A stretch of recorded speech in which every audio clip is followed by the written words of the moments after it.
I just didn't expect the first one to land between my shoulder blades in a glass conference room under fluorescent lights. He didn't even flinch. My boss, Darren. Mid-meeting. Mid-sentence. I was presenting Q3 metrics. Slide 14. He leaned back in his chair, arms crossed, and said, "That'll be all, Ava. We're going in a new direction." Everyone froze. Marketing VP glanced at HR. HR avoided eye contact altogether. No notice. I asked, my tone glassy. Darren smiled like he was doing me a favor. "We'll take it from here." My heart dropped. Not because I didn't see it coming, but because I knew what he didn't. So I stood, adjusted my blazer, zipped my laptop into my leather case, slowly. And I said, "Good luck at tomorrow's executive review." He blinked. "What review?" I smiled, head tilted just enough to deliver the kill. "Exactly." Then I walked out. No scene, no sobbing, just the quiet thud of dignity echoing against glass walls. You want to know who I am? My name is Ava Whitlock. And if you think this ends with a clean severance and an HR memo, you've never met a woman who built the numbers behind the empire. Because what happens when the boss underestimates the one person who knows every login, every investor, every flaw in the foundation? What happens when the woman he fired wrote the very report they're reading in the morning? That night, I didn't cry. I ironed a fresh suit, resynced my old presentation to the cloud, and at 5:32 a.m., I ordered a cappuccino and walked into the lobby, not as an employee, but as the only person in the building who knew just how many bombs were about to detonate at 9 sharp. Let's just say, by the time they realized what I'd done, the boardroom smelled like fear. The executive board arrived at 8:56 a.m. Sharp suits, sharper eyes. None of them made small talk. Darren walked in last, still smug, still clueless. He nodded at the board chair, then paused, because seated at the far end, across from him, was me, Ava, in navy, hands folded, badge clipped not as employee, but consultant. "What is this?" he stammered. The chair spoke before I could. "Ava will be walking us through your department's Q3 performance, Darren. She submitted a pre-review packet 2 weeks ago. You approved it." He looked at me like he'd just swallowed a glass shard. "You lied." I tilted my head. "You signed." See, 2 weeks before the layoff, I noticed something off. Fudged client data, anomalous bonuses, redirected ad budgets that didn't match ROI. I flagged it quietly. No one cared. So I built a report. Clean, precise.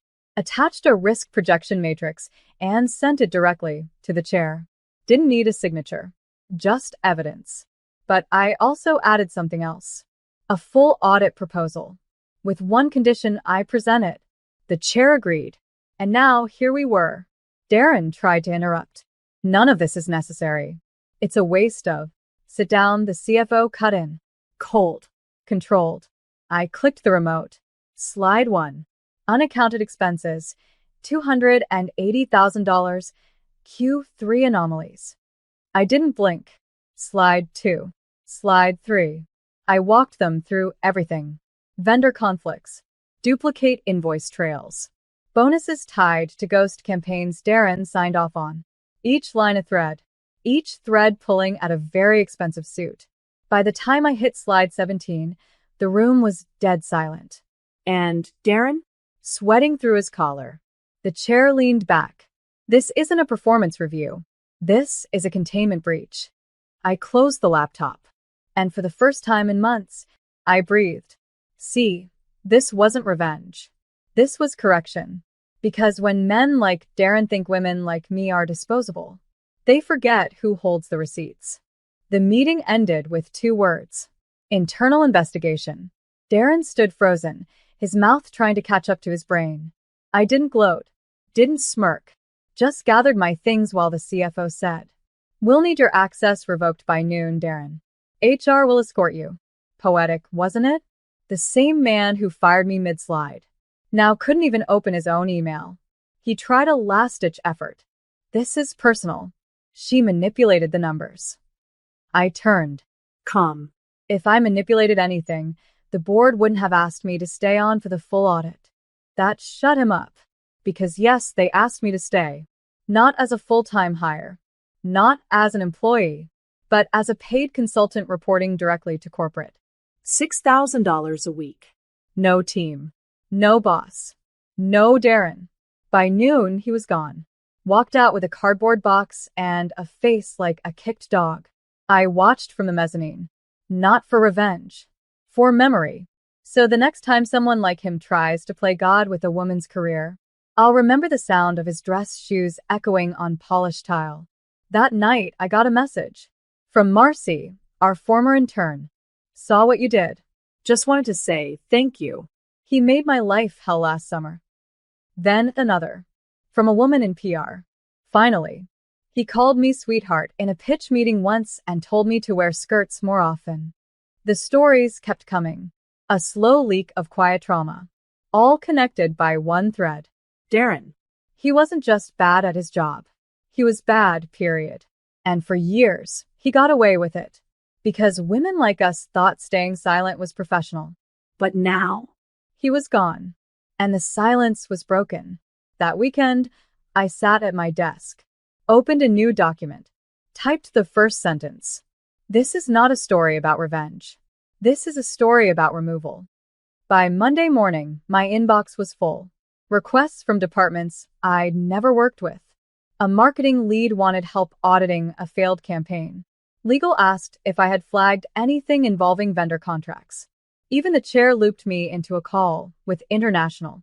We'd like your eyes on other branches too. Darren wasn't the only variable. I nodded. Quietly. Calmly. But inside, I was steel. Because I wasn't just the woman who got fired. I was the woman who flipped the entire floor plan upside down, without raising my voice once. Darren, meanwhile, he was unraveling. How do I know? Because by Wednesday, he sent me an email from a Gmail address. Subject line. Just a conversation. I almost deleted it. But curiosity wins when the guilty get nervous. So I clicked. Ava. Look, I know things got tense. I didn't mean for it to go that far. Maybe we could talk, clear the air. No lawyers. Just two colleagues. Two colleagues? He fired me mid-sentence. No warning. No explanation. Tried to erase me with a smirk. I didn't reply. Instead, I forwarded it to HR with one line. Contact attempt logged. For your awareness. Let him feel what it's like. When doors close and people stop answering, let him sit in the silence. He once used his power. Later that day, a junior analyst knocked on my door. Nervous. Sweating. I'm sorry to bother you. I wanted to say your audit saved my job. Darren was pushing me to backdate numbers. I looked him in the eye. You don't owe me thanks. You owe yourself truth. Because that's what this all came down to. Not revenge. Not payback. Correction. For every woman talked over. For every assistant whose ideas were stolen. For every analyst told to keep her head down and her voice soft. This wasn't about Darren anymore. This was about us. The headline dropped Friday morning. Anonymous whistleblower sparks internal shakeup at Hawthorne and West. I didn't leak it. Didn't have to. The walls were thin. And boardrooms have ears, especially when a $14 million discrepancy is on the table. The article didn't name names. But it didn't have to. Insiders knew. The tone was surgical. Sources close to the audit suggest the catalyst was a terminated employee with direct access to financial oversight and compliance. One board member called it the most precise internal exposure in company history. Darren's name trended by noon. Not in a good way. Screenshots of his old LinkedIn posts resurfaced. Corporate cliches. Fake mentorship quotes. One gem. Leaders build people, not empires. Someone tried to clap back. Posted a thread about smear campaigns and grudge-fueled attacks. But the damage was done. The replies were brutal. You mean the same woman who saved your quarterly collapse? Retweet. Didn't like a single post. But I did get a call. From a firm in Chicago. They'd seen the article. They were restructuring their senior leadership. Would I be interested in head of integrity and oversight? $280,000. Equity. Flexible base. Report directly to the board. I paused. Took a breath. Send the offer in writing. That night, I walked past the old office building. Lights still on. But something felt smaller now. Not the building. Him. Because for years, Darren made himself the center of every room. Louder. Taller. Like success belonged to him by default. But here's the thing. When you strip away the ego and the noise, some men are just empty suits. And the women they tried to erase? We were the architects all along. I didn't need to go back. But I did. One last time. My final day as a consultant. Technically, my badge still worked. But this time, I didn't need clearance. I walked through the lobby like I owned the marble beneath my heels. Because I did. Not with titles or looked up, startled. Then smiled. I just wanted to say what you did. It mattered. I nodded. Didn't speak. Upstairs, I left a small envelope on my old desk. Not dramatic. Just deliberate. Inside, a single printed page. My original Q3 report. Unedited. Highlighted. Time-stamped. Across the bottom, I'd written in blue ink. Next time you think she's just the analyst, look closer. No signature. No goodbye. Just a watermark of who I really was beneath the title they tried to strip away. I walked past Darren's old office. The nameplate was gone. The door slightly ajar. Empty. A hollow room where once a man barked orders he barely understood. Funny thing about silence. It used to hurt. Now it was peaceful. On the elevator down, I bumped into the new CFO. He extended his hand. We're going to feel your absence. I shook it firmly. You'll feel the culture shift more. Then I walked out for the last time. No one chasing. No one interrupting. Because the girl they dismissed? She wasn't walking away. She was ascending. Later that night, I emailed my official acceptance to the Chicago firm. Attached, a photo of the envelope I left behind. Subject line. I don't need a desk to make an impact. Because real power? It doesn't come from corner offices or title cards. It comes from knowing. You lit the match that forced the whole system to see. Chicago was colder than I remembered. But the office? All glass. All intention. On day one, they handed me a badge, a corner office, and a full team.